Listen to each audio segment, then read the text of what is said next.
I'm learning.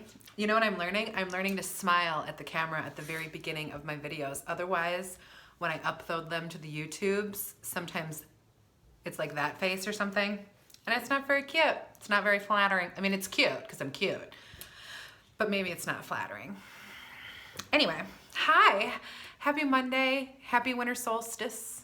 This is Annie from Beacon Empowerment Strategies. If you don't know who I am, thank you for joining me and watching this video. Today, I appreciate you.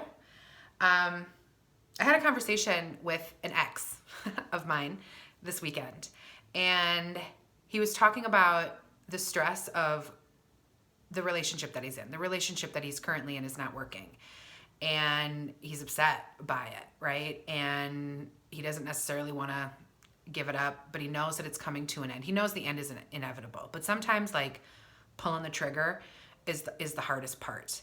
And the conversation kind of evolved into, you know, how to move through the holidays knowing that the end is coming, right? Because, I mean, like, we're together for now, but we know that this shit ain't gonna last.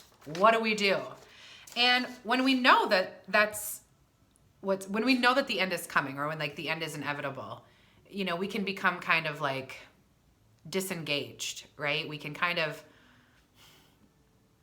care less, right? Because it's like, well, it's going to be over anyway, right? And you know, that kind of behavior lacks consciousness, right? It lacks compassion, because how we show up to that other person impacts everybody else who we are around, right?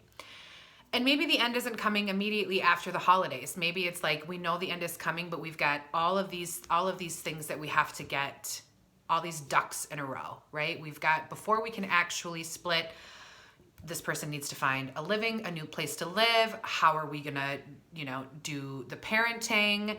You know, we have to get the separation, divorce process started, blah, blah, blah, blah, blah.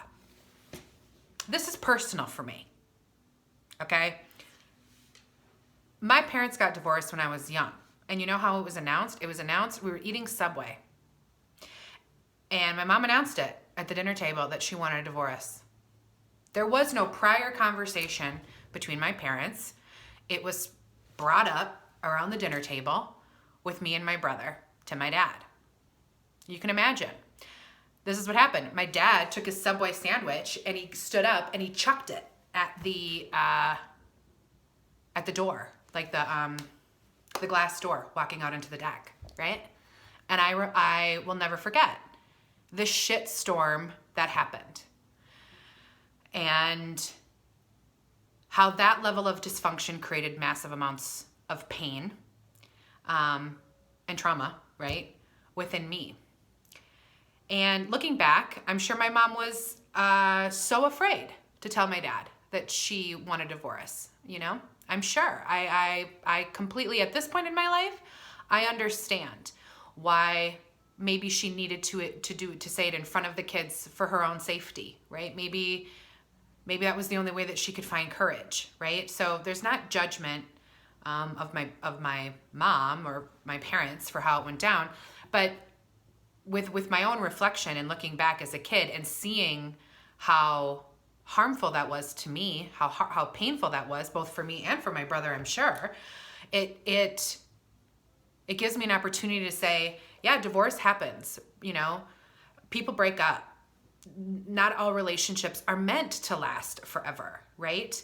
But how do we go between the knowing that the relationship isn't going to last, right? And then the actual splitting, right? Like the separation of lives, that in between time when two people aren't getting along and they don't see eye to eye and they both know the what's coming down the pipeline, right? To be in that space and time in a far more conscious way, right? So that we can preserve. When we walk out of a relationship, it's not because everything sucks, right? It's not like everything about this person is terrible. There's absolutely nothing good. No, it's that there are some things that don't work, and the things that don't work enough so that we can't stay together, right? So conscious uncoupling gives us a chance to say, okay, how can I remember the good about this person, even if we're not meant to be together, and even if this relationship is going to end? How can I be conscious about it? And how can we preserve and stay connected in this separation, in this conscious uncoupling, right? How can we look at the reasons why we've decided to end our relationship and realign them so that as we separate, we can do it in a heart-centered way, right? Where we do the least amount of harm to ourselves and to our children and to our families and to our businesses and whatever else, right? So, I think conscious uncoupling, maybe you've never even heard of that term. I hadn't. I don't know, maybe it's new. Maybe it's not. I don't know. But here's what I know. I wish somebody would have had a conversation with my parents and been like, here's how you guys can consciously uncouple without creating a bunch of shit for your kids. I wish somebody would have had that conversation with them. I wish it was a conversation and a normalized thing to do, right? Where, when we admit that the relationship isn't going to last forever, we decide to continue to take action in a way that centers love and respect and understanding and kindness, whatever it needs to be. So I know that there are a lot of people out there who are in relationships that they know aren't going to last forever.